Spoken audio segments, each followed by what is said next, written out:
భూమిపై ఒక కొత్త రోజు ప్రారంభమవుతుంది. విశ్వం ఒక ఎడారి అయితే అందులోని నీలిరంగు నీటి చలమ ఒయాసిస్ మన స్వగ్రహం భూమి. మొత్తం విశ్వంలో జీవం ఉన్నదని మనకు తెలిసిన ఒకే గ్రహం, జీవం మనగలిగిన ఒకే ఒక ప్రదేశం. 450 కోట్ల సంవత్సరాలుగా అదే సూర్యుడు మన ప్రపంచం మీద ప్రకాశిస్తున్నాడు. మన చర్మానికి వెచ్చగా తాకే ఆ కాంతి స్పర్శ ఇక్కడ జీవించిన ప్రతి వ్యక్తి అనుభవమే. ఆ కాంతి డైనోసార్ల వెన్నును స్పృశించింది. సముద్రాన్ని వదిలి భూమిపై అడుగుపెట్టే సాహసం చేసిన తొలి జీవుల్ని పలుకరించింది. భూమి మీద జరిగిన ప్రతి ఒక్క సంఘటనకు సూర్యుడు ప్రత్యక్ష సాక్షి. అయితే మూగ సాక్షి మాత్రం కాదు. నిజానికి సూర్యుడు మన గ్రహానికి శక్తినిచ్చే పవర్ హౌస్. మన వాతావరణాన్ని, ఇక్కడ వీచే గాలిని శాసించే శక్తికి అదే ఆధారం. పాకుతూ, ఈదుతూ, ఎగురుతూ భూమి అంతటా అల్లుకొని ఉన్న అసాధారణ జీవరాశుల ఆవిర్భావానికి అదే ప్రాథమిక మూలం. భూమి మీద ఉండే ప్రతి ప్రాణి ఏదో విధంగా మనకు అత్యంత సమీపంలోని నక్షత్రం సూర్యుని మీద ఆధారపడి ఉంటుంది.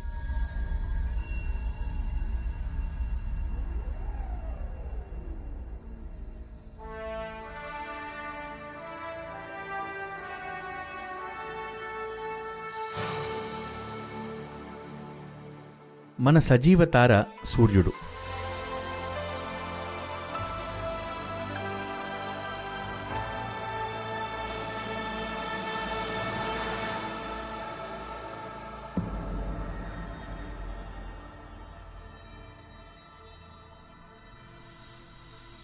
ఉదయించే సూర్యుడు భూమి మీద ఉన్న నేలను, సముద్రాలను తన వెచ్చని కౌగిలిలో పొదుపుకుంటాడు.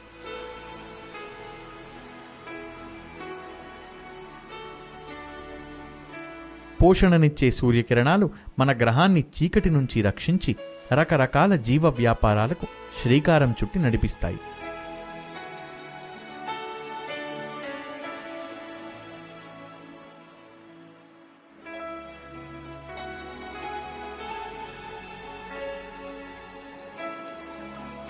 సముద్రపు అగాధాలలో కూడా జీవం మనుగడకు సూర్యరశ్మి అవసరం.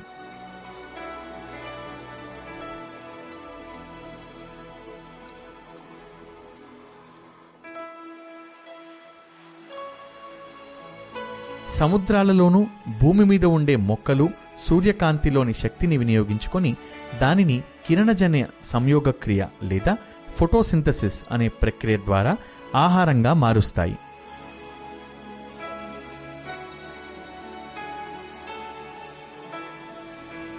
ఎన్నో జీవ్యావరణాలను నడిపించేది ఈ ఉత్పాదకతే.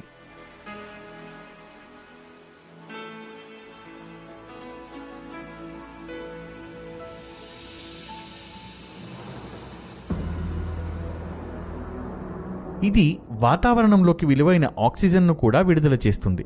మనం పీల్చుకునే ఈ ఆక్సిజనే మన దేహంలోని కణాలకు, మనం తినే ఆహారంలోని శక్తిని వెలికితీసేందుకు తోడ్పడుతుంది.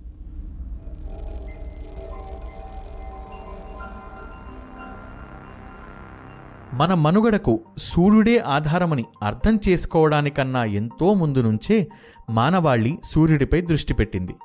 గతంలో ఉన్న లెక్కలేనన్ని నాగరికతలకు కాలాన్ని గమనించడానికి ప్రతి నెల, ప్రతిరోజు ఆకాశం మీదుగా పయనించే సూర్యుడి అగ్నిగోళమే దిక్కు. ప్రాచీన కాలం నుంచి ఆధునిక కాలం వరకు గతాన్ని జాగ్రత్తగా నిక్షిప్తం చేసుకుని భవిష్యత్తుకు ప్రణాళికలు వేసుకునేందుకు వీలుగా రూపొందించే క్యాలెండర్లకు సూర్య సంచారమే ఆధారంగా నిలిచింది. సూర్యుడు మన జీవన లయను శాసిస్తాడు. భూమి ఇరుసు ఒక పక్కకు వాలిన కారణంగా ఏడాది కాలంలో పగటిపూట భూమిని తాకే సూర్యకాంతి తీక్షణతలో మార్పు వస్తుంది. దానివల్ల ఋతువులు ఏర్పడి వృద్ధిక్షయాలు పునరావృతమవుతూ ఉంటాయి.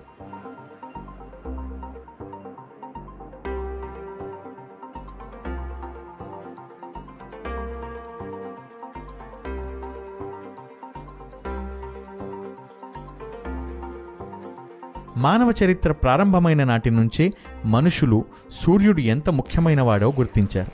ఎన్నో పురాణ గాథలకు ప్రేరణ అయిన సూర్యుడిని వివిధ దేవతా స్వరూపాలుగా ఆరాధిస్తారు.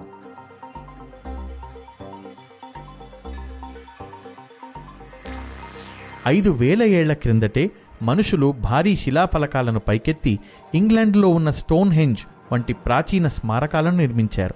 ఈ నిర్మాణం ఒక ఏడాది కాలంలో సూర్యుడు ఆకాశంలో ఎలా సంచరిస్తున్నాడో తెలుపుతూ ఖగోళ అధ్యయనం కోసమే నిర్మించారా అన్నట్టు ఉంటుంది. ప్రాచీన కాలంలో గ్రీకు దేశీయులు అపోలోను ఆరాధించారు. కాంతికి, కళలకు, వైద్యానికి అధిష్టాన దైవమైన అపోలకు చిహ్నం సూర్యుడు.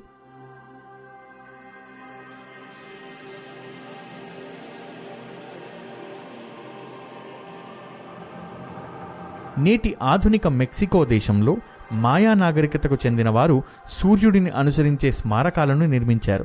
నిత్య జీవితాన్ని ప్రభావితం చేసే అంశాలెన్నో సూర్యుడిలో ఉన్నాయని వారు నమ్మారు. ఆకాశంలో సూర్యుడి సంచారానికి సంబంధించిన ఖచ్చితమైన వివరాలను నమోదు చేశారు. ఇంకా నాగరికతకు చెందిన మాచు పిచ్చు నగర శిథిలాల్లో దేవుడైన సూర్యుడు ఇంటి పగటిపూట చేసే సంచారాన్ని అనుగమించే ఛాయా గడియారాన్ని చూడవచ్చు. నేటికి దక్షిణ అమెరికా వాసులు ప్రతి ఏటా అతి దీర్ఘమైన దినం నాడు ఇంతిరేమి అనే పండుగ జరుపుకుంటారు.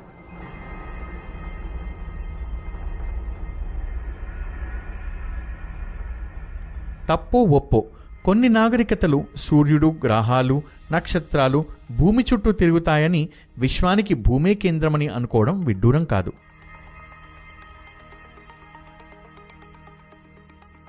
అంతరిక్షంలో మన స్థానం గురించి నిజాలు బయటకు రావడం 16వ శతాబ్దంలో మొదలైంది. ఐరోపా ఖండపు ఖగోళవేత్త నికోలస్ కోపర్నికస్ సూర్యుడు కేంద్రంగా ఉండే సౌరమండల వ్యవస్థ నమూనాని ప్రతిపాదించాడు.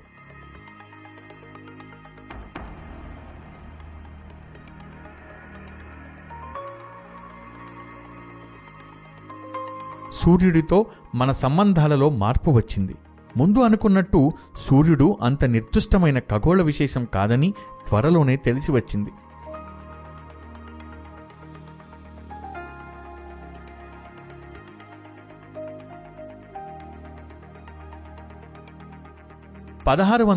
సంవత్సరంలో ఇటలీ ఖగోళవేత్త గలీలియో గెలీలీ మొట్టమొదటిసారి టెలిస్కోప్ అనే పరికరం ఉపయోగించి సూర్యుడిని పరిశీలించాడు. సూర్యుడి ఉపరితలం మీద వికారంగా నల్లని భారీ మచ్చలు ఉండడం గమనించి ఆశ్చర్యపోయాడు. ఆ మచ్చలని సన్ స్పాట్స్ అంటున్నాం. వీటికి సంబంధించిన సమాచారం వైజ్ఞానిక విప్లవం దిశగా పెనుమార్పు తీసుకువచ్చింది. భూమి మీద మనకు మాదిరిగానే అంతరిక్షంలోనూ అవే నిర్దిష్టమైన నియమాలు వర్తిస్తాయి. క్రమంగా పురాణాల స్థానాన్ని శాస్త్ర విజ్ఞానం ఆక్రమించింది. శతాబ్దాలు గడిచే కొద్దీ సాంకేతిక పరిజ్ఞానంలో ప్రగతి కారణంగా సూర్యుడి గురించి మనకున్న జ్ఞానం విస్తరించింది. ఎందరో ఖగోళవేత్తలు నక్షత్రాల వైపు దృష్టి సారించి వాటి రహస్యాలు వెల్లడి చేయడానికి నడుం కట్టారు. భూమి నుంచి సూర్యుడు 15 కోట్ల కిలోమీటర్ల దూరంలో ఉన్నాడని లెక్క కట్టాం.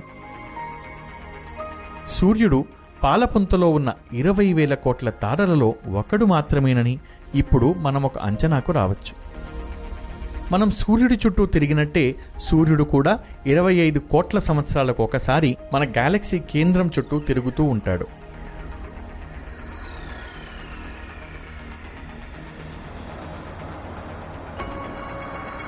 ఈ బృహత్ వ్యవస్థలో వేలాది గ్రహాలు తమ తారల చుట్టూ పరిభ్రమిస్తూ ఉన్నట్టు మనం కనుగొన్నాం. ఆ బాహ్య గ్రహాలు నేటికి వాటి సూర్యకాంతులలో వెచ్చదనం పొందుతాయి.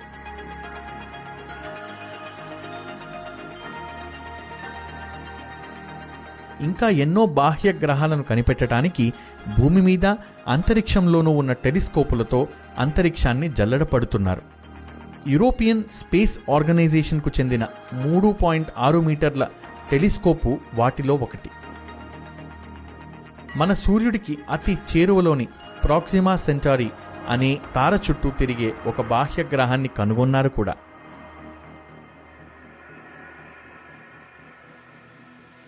ప్రస్తుతం మనకి ఈ కొత్త ప్రపంచాలు జీవం ఉండడానికి అనుకూలమైనవా కావా అనేది తెలుసుకోగల సాంకేతిక సామర్థ్యం లేదు. కానీ రానున్న 1-2 దశాబ్దాలలోనే మన అన్వేషణలు, అధ్యయనాల ద్వారా మనం ఈ విశ్వంలో ఒంటరిగా లేమని తెలుసుకోవచ్చు.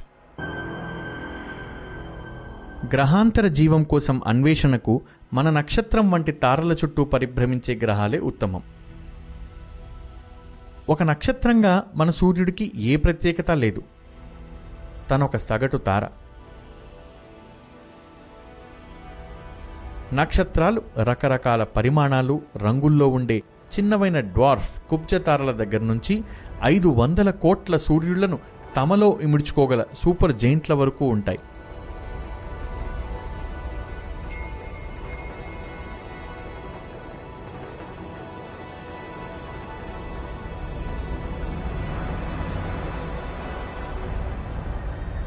పేర్లను బట్టి మోసపోకండి. ఎల్లో డ్వార్ఫ్, పసుపు కుబ్జ తారల కోవకి చెందినవాడు మన సూర్యుడు. మన భూమి వంటివి 10 లక్షల గ్రహాలు తేలికగా పట్టేంత పెద్దవాడు. భారీ పరిమాణం గల ప్రకాశవంతమైన సూర్యుడు మన సౌర వ్యవస్థను ఏలుతుంటాడు. ఈ తార తన గ్రహాల మొత్తం పరిమాణం కన్నా 500 రెట్లు పెద్దది. 500 కోట్ల సంవత్సరాల వయసున్న మన సూర్యుడు యుక్త వయసులో ప్రవేశించాడు.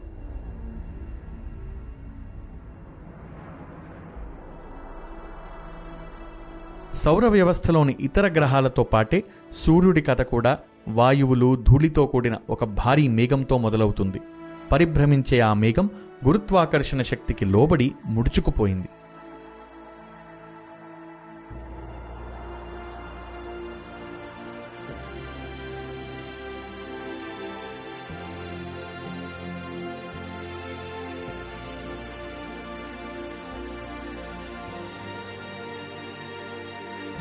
ఫలితంగా మధ్య భాగంలో మండే ఒక గోళం పుట్టింది. దానిలో అధిక భాగం హైడ్రోజన్ కాగా చిన్న మొత్తాల్లో కార్బన్, నైట్రోజన్, ఆక్సిజన్, ఇనుముతో సహా భారీ మూలకాలు ఉంటాయి. ఆ మూలకాలే మన దేహాలలోనూ అన్ని జీవులలోనూ ఉంటాయి.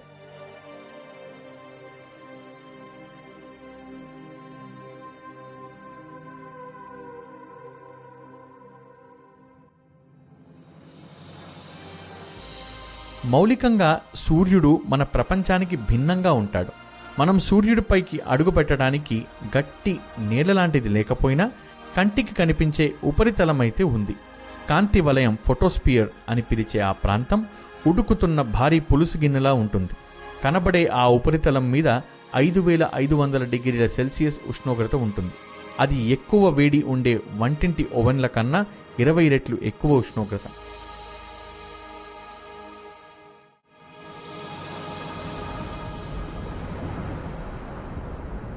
కానీ ఆ ఉపరితలం క్రింద సూర్యుడి కేంద్రంలో ఉష్ణోగ్రత నమ్మశక్యం కాని విధంగా 150 లక్షల డిగ్రీల సెల్సియస్ పెరిగిపోతుంది.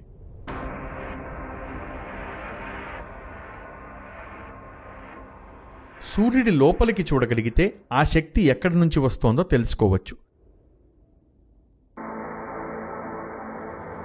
సూర్యుడి గర్భంలోనే ఇంచుమించుగా ఆ తార శక్తి అంతా పుడుతుంది. విపరీతమైన వేడి, ఒత్తిడి హైడ్రోజన్ అణువులను ఏకం చేసి హీలియంను తయారు చేస్తాయి. అత్యధిక పరిమాణంలో శక్తి విడుదలవుతుంది. ఆ ప్రక్రియనే న్యూక్లియర్ ఫ్యూజన్, అణు సంఘటన అంటారు. ఫ్యూజన్ ప్రక్రియ ద్వారా సూర్యుడు సెకనుకు 600 మిలియన్ టన్నుల హైడ్రోజన్ను వినియోగించుకుంటూ 596 మిలియన్ టన్నుల హీలియంగా మారుస్తాడు. మిగిలిన 4 మిలియన్ టన్నుల పదార్థం అపారమైన, అంటే 1 ఏడాది కాలంలో మొత్తం ప్రపంచం ఉపయోగించే శక్తి కన్నా 1 మిలియన్ రెట్లు అధికమైన శుద్ధ శక్తిగా మారుతుంది.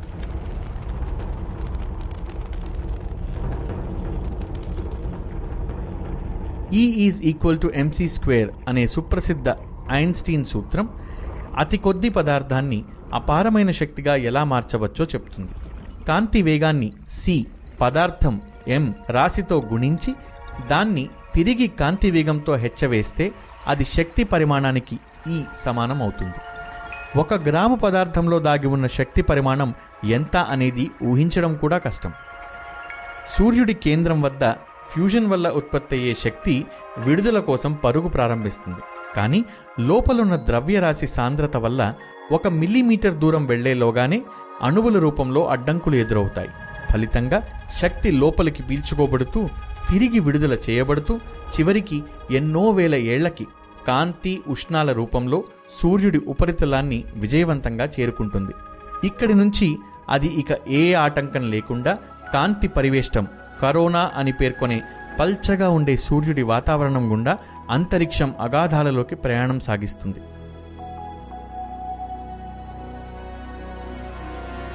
భూమి వైపు సాగుతున్న ఒక కాంతి కిరణాన్ని మనం అనుసరిద్దాం. భూమిని చేరడానికి దానికి 8 నిమిషాలు చాలు. దారిలో దానికి మనుషులు, అంతరిక్షంలోకి ప్రయోగించిన సౌర పరిశీలకులు, సౌర ఉపగ్రహాలు తటస్థపడవచ్చు.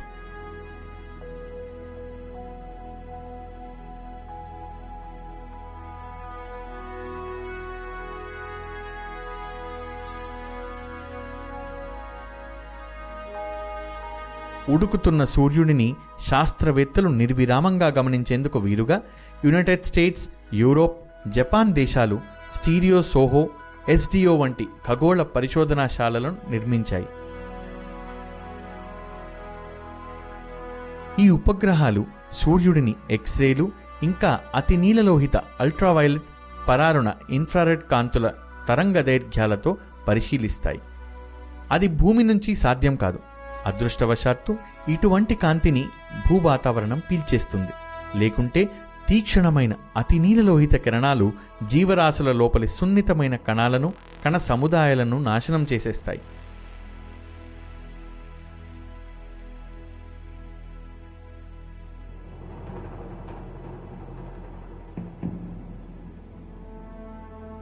సోహో వంటి దృఢమైన ఉపగ్రహాలు సూర్యుడి అధ్యయనానికి స్పెక్ట్రోస్కోపీని వాడుకుంటాయి.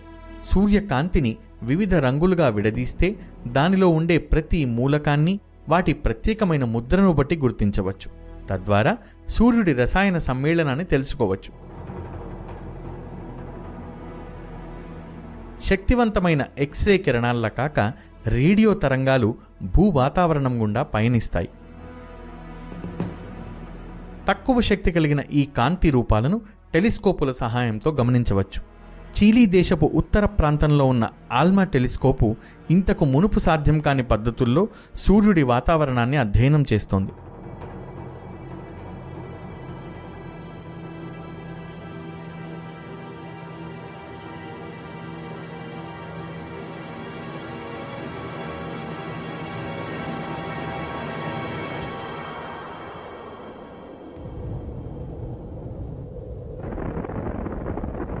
భూమి మీద నుంచి, అంతరిక్షం నుంచి జరిపిన అధ్యయనాల వల్ల మన నక్షత్రం అప్పుడప్పుడు కల్లోలానికి గురి అవుతుందని తెలిసింది. సూర్యుడిలో గెలీలియో కనుగొన్న మచ్చలు అతి శక్తివంతమైన రేణువులను వెదజల్లే విస్ఫోటాలని మనకిప్పుడు తెలుసు. వాటినే సౌర జ్వాలలు లేదా సోలార్ ఫ్లేర్స్ అని పిలుస్తారు. ఆ జ్వాలలు ఉపగ్రహాలను, భూమి మీద విద్యుత్ శక్తి వ్యవస్థలను నాశనం చేయగలవు.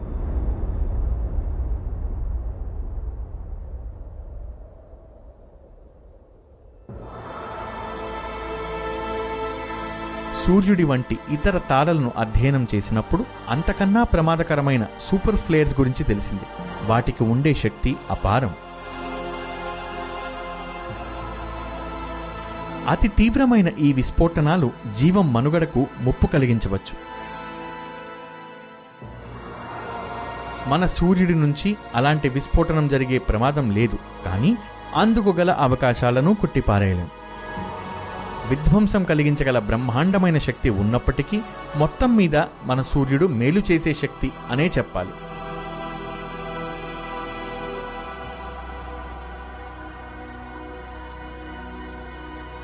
అంతరిక్షంలోకి సూర్యుడు వెదజల్లే అధిక శక్తి రేణువులు భూమికి అందాన్ని చేకూరుస్తాయి.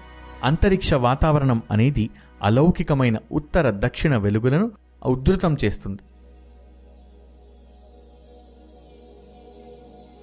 మనకు రక్షణ కవచంగా ఉంటే అయస్కాంత క్షేత్రం ఆకర్షణకు లోనై సూర్యుడు విరజిమ్మన్న రేణువులకు భూవాతావరణంతో సంపర్కం కలుగుతుంది. వాటి పరస్పర ప్రభావం వల్ల ధృవాల వద్ద ఈ అరోరాలు ఏర్పడతాయి.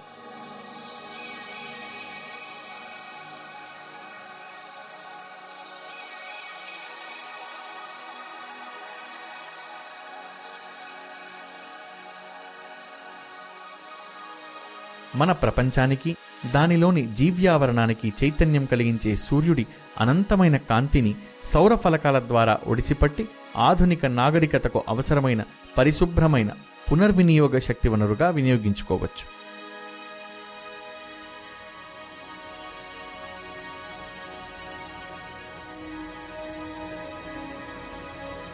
భూమి మీదే కాదు, అంతరిక్షంలోనూ సౌరఫలకాలు ఎంతో సౌకర్యంగా ఉంటాయి. వీటి ద్వారానే ఉపగ్రహాలు తమ మీద పడే అపారమైన సౌరశక్తి నుంచి దాదాపు 30% శక్తిని గ్రహించి వాడుకుంటాయి.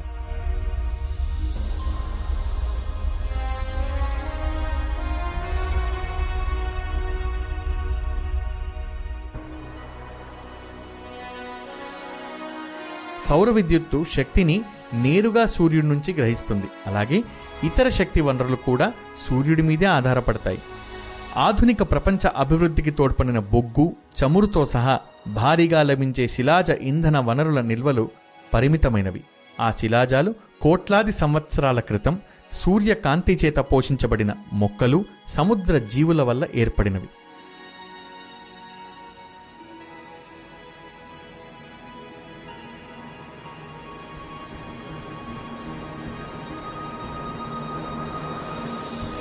కోట్లాది సంవత్సరాలుగా భూగర్భంలో నిక్షిప్తమైన శిలాజ ఇంధనాలను మండించడంలో మనం చూపిన అత్యుత్సాహం వల్ల మన వాతావరణం తాలూకు రసాయనిక నిర్మితే మారిపోయింది.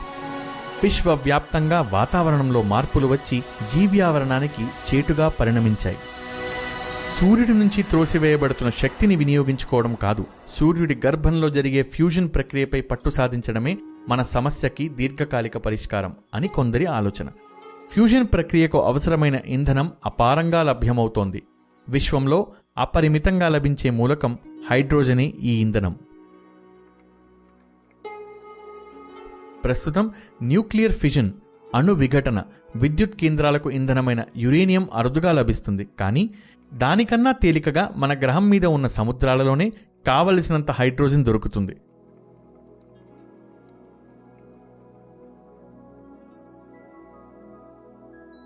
మానవాళి అవసరాలకు తగినంత శక్తిని ఫ్యూజన్ ప్రక్రియ అందజేస్తుందని మనం ఆశపడుతున్నాం. కానీ సూర్యుడి విషయంలో ఆ మాట చెప్పలేం.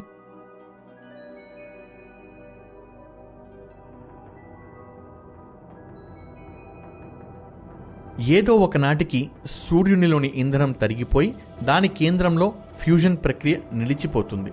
పరమాద్భుతం, కానీ ప్రాణాంతకమైన మార్పు చోటు చేసుకుంటుంది. ఇంధనం లేక సూర్యుడు పెరగడం మొదలుపెట్టి సమీపంలోని గ్రహాలను ఆక్రమించి తనలో లీనం చేసుకోవడం ఇంచుమించు ఖాయం. మన తార ఒకప్పుడు తాను పోషించిన ప్రపంచాన్ని తానే మింగేస్తుంది. అదృష్టవశాత్తు సుదూర భవిష్యత్తులో, అంటే మరో 500 కోట్ల సంవత్సరాలకు మాత్రమే అలా జరగవచ్చు.